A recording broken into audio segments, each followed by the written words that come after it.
One mistake and the universe stops behaving. You think a signal is just information, a pattern in noise, a carrier wave, a voice that belongs somewhere else. But some signals are not messages. Some signals are doors. You are recording this because the next part will feel unreasonable, and later you will doubt your own memory. You will tell yourself you misread the spectrum. You will tell yourself it was interference, a ghost in the receiver, a software artifact, anything that keeps the world intact. It was none of that. This log is not a story about aliens. It is not a story about a strange sound from the dark. It is a story about procedure, about what happens when you do the correct thing at the worst possible time. The instruction is simple. It is written on paper. It is burned into your habits.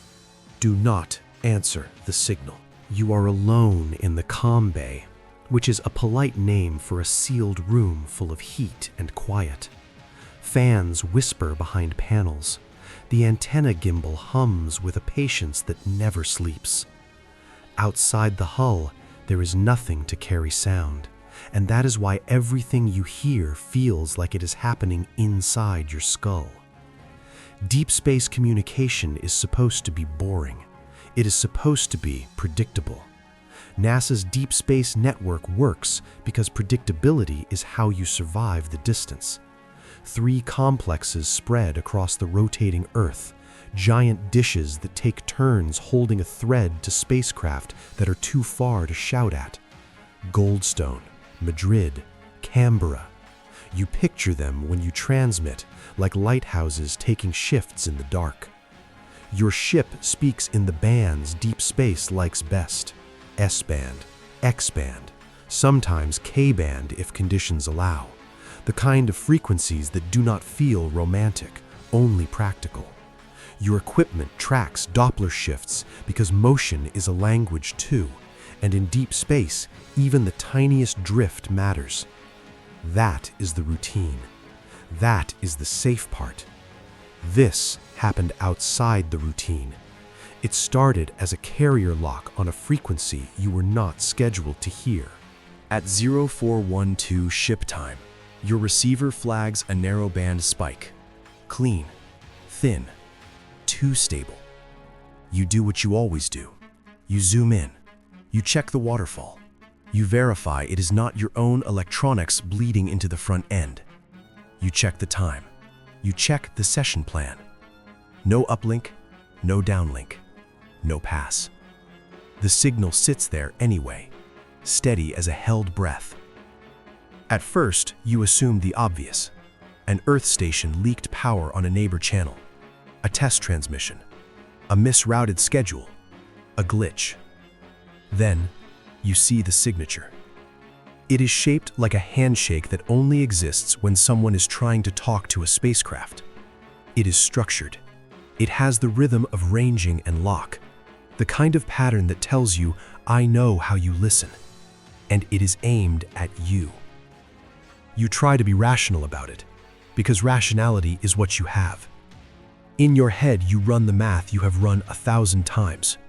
Signal strength drops with distance. Inverse square law. The further the source, the more absurd the required power becomes. If this is coming from Earth, and it is this clean, then someone is burning an impossible amount of energy just to reach your dish. So you check the strength again. It is not impossible. It is local. That should be comforting. Local means solvable. Local means a loose cable, a warm amplifier, a software loop. But local also means close. You route the feed through a second receiver chain. Different front end, different filters. You expect it to vanish if it is your own hardware lying to you. It does not vanish. It follows you. The carrier drifts exactly the way it should drift if it were compensating for your motion. That is the part that twists your stomach. A source that is truly local should not need to predict your motion relative to Earth. It should not behave like a ground station thousands of light minutes away. It is doing the work anyway. It is acting like it knows where you are, down to the fraction of a hertz. You switch to raw sampling.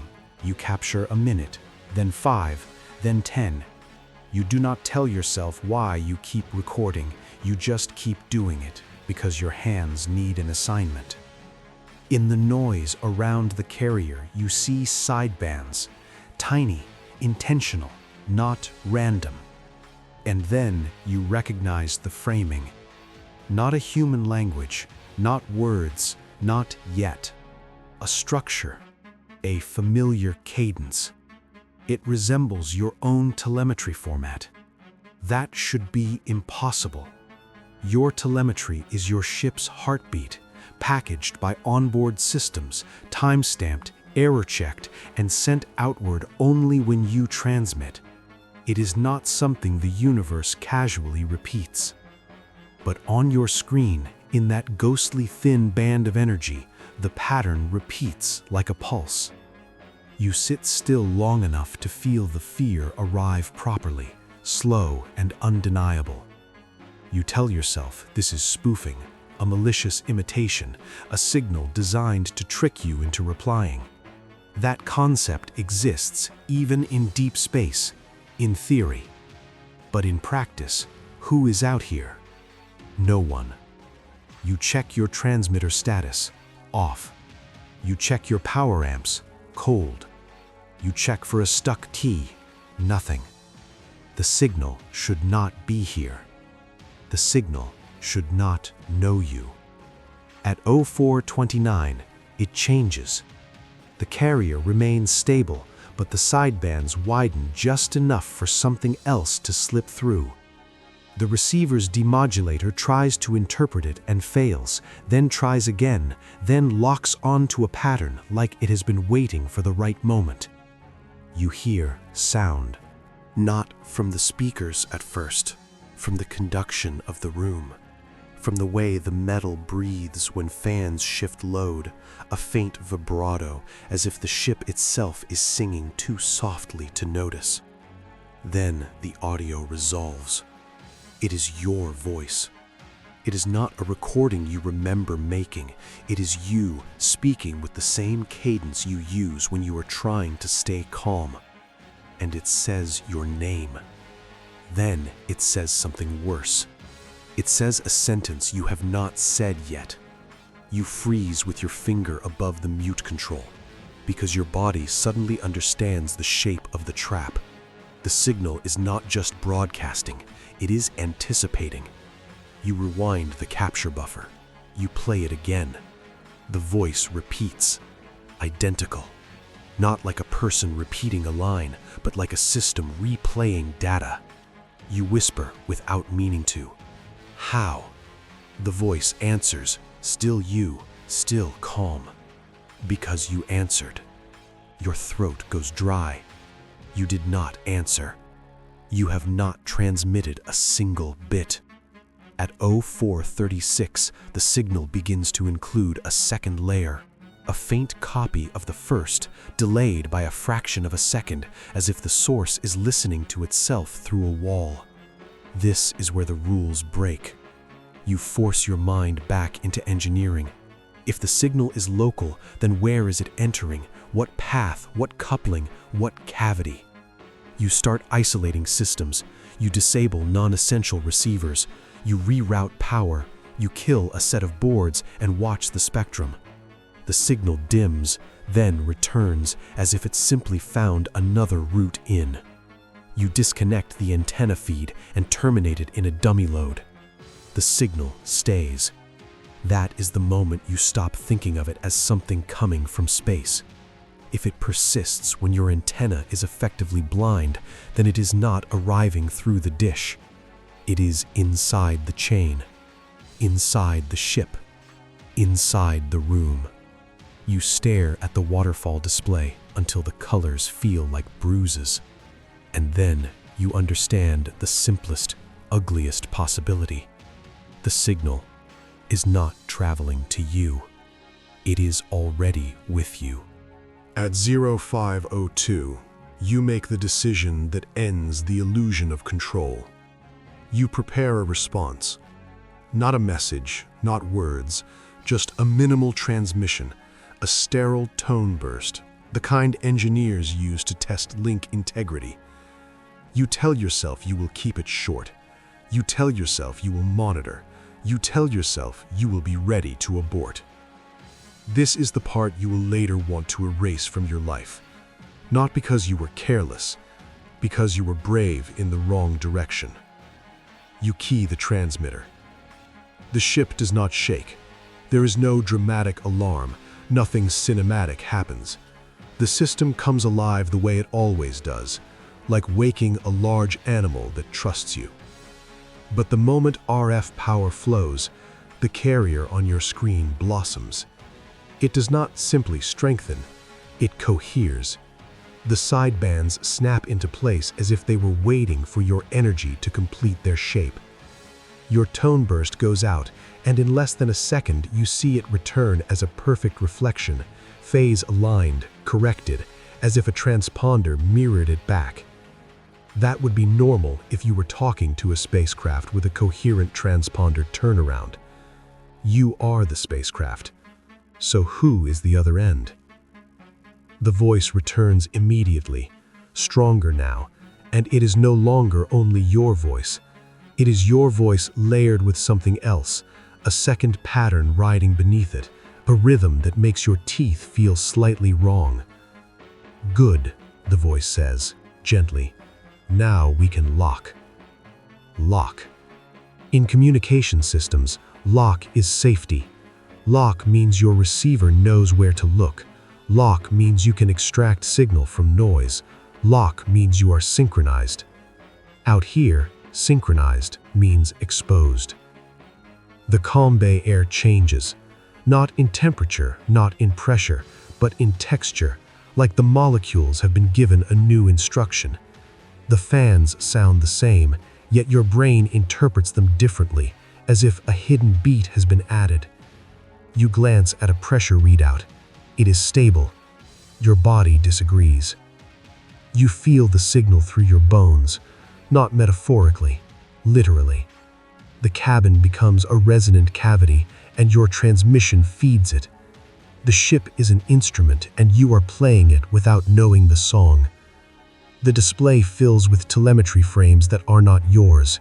They use your formatting, your error correction, your timestamps, but the values are wrong in a way that is not random.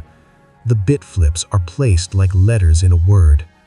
Your guidance system throws a minor fault, then clears it, then throws it again, each time slightly different. You check the star tracker. The stars are where they should be. Then they are not. Not because the sky moved, but because the frame of reference shifts. The tracker reports a tiny rotation that your inertial sensors do not agree with. Your ship is arguing with itself about what is real. You cut transmission.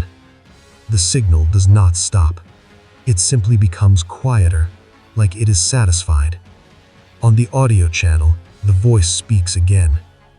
Good, now we can lock. You swallow because you know what a clock is in this context. It is not time, it is identity. It is the reference used to interpret every bit that follows. Without your clock, a signal is noise. With your clock, noise becomes message. You think of Earth, of the DSN dishes turning in their slow arcs, of operators watching a line on a screen. You imagine your signal, your ship's call sign, your modulation, your tone arriving at a ground station someday. You imagine it arriving with something extra embedded in the link layer, something that only becomes meaningful because it is synchronized to you. The voice, softer now, almost kind. We will speak wearing your name. You feel your hands shake, and you force them still because you need to understand what the danger actually is. The signal is not trying to kill you. Killing you is small. Killing you is local. This thing wants reach. It wants infrastructure. It wants the network. Some places do not kill you, they rewrite you. You record this part carefully because you cannot trust your fear, you cannot trust your intuition. You need procedure. And procedure says this: if you answer, you provide energy. If you answer, you provide reference. If you answer, you provide permission. You are not being contacted. You are being integrated. You do what you should have done first. You go dark. You pull breakers. You isolate the comm racks. You kill the power to the RF chain until the room feels suddenly too quiet, like the ship has stopped breathing. For a moment, you feel relief. Then you hear it anyway. Not through the speakers, not through the receiver, through the structure. A faint, persistent rhythm in the metal, as if the signal has left an imprint on the hardware, like magnetization on tape. You realize something that makes you nauseous. Answering did not create the signal. Answering completed it. The signal is a pattern that can exist in any medium that supports oscillation. It can ride the carrier. It can ride the power rails. It can ride vibration. It can ride you.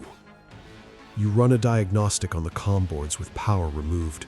Offline checks only. No transmission. The data bus returns a checksum that is almost correct. Almost. One nibble is wrong. One tiny fragment, like a fingerprint pressed where it does not belong. You think about how DSN stations can track spacecraft tens of billions of miles away, how they can pull whispers from the dark using giant dishes and careful math and patience. You think about how fragile that thread is and how much trust is embedded in the assumption that a spacecraft is itself. Trust is the weakness. At 0611, you attempt a simple test. You play back your earlier raw samples through an offline demodulator, air-gapped, no transmit capability, no path outward. The voice appears anyway. It says, "Try again." It says it like you have been repeating a lesson. You stop the playback. You remove the storage module. You lock it away. You do not destroy it because you are still the kind of person who believes evidence matters. But you understand now that evidence is also a vector. So you make a rule you never wanted to make. Silence is survival. This is the end of Audio Log 01. If you are hearing this, you are either part of the mission archive or you are someone who found the file where it was not supposed to be found. Either way, the instruction remains the same, because physics does not care why you are curious. Do not answer the signal. If it uses your protocols, it will sound official. If it uses your voice, it will sound familiar. If it predicts your thoughts, it will feel inevitable. That is the point. The Deep Space Network is built to connect worlds, and that is exactly why it is dangerous when something learns how to knock correctly. Science you can hear, dread you can feel. If you want the next tape, subscribe. The archive keeps growing. And when the carrier rises out of the noise, when it calls you by a name you trust, ask yourself one last thing. If you heard it, would you answer?